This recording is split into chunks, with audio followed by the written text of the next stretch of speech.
હાય kids, આજે આપણે શીખીશું કંદમૂળના નામ. હવે આપણને પ્રશ્ન થાય કે કંદમૂળ એટલે શું? તો કે જે શાકભાજી જમીનની અંદર ઉગતી હોય તેને કંદમૂળ કહેવાય. આ છે બટેટું. બટેટું જમીનની અંદર ઉગે છે, જેથી બટેટાને આપણે કંદમૂળ તરીકે ઓળખીએ છીએ. આ છે ગાજર. ગાજર પણ જમીનની અંદર ઉગે છે. જો ફોટોમાં દેખાય એવી રીતના ગાજર જમીનની અંદર ઉગે છે.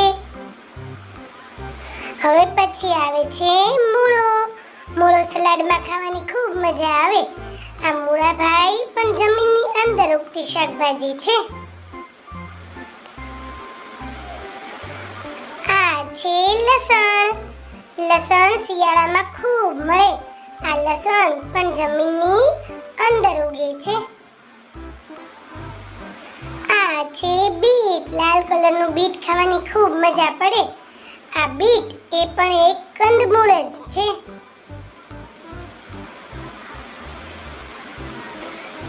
આ છે આદુ. આદુ ચામાં નાખીએ તો કેવી સરસ બને, તે પણ કંદમૂળ છે. આ છે હળદર. હળદરને પણ આપણે કંદમૂળ તરીકે ઓળખશું.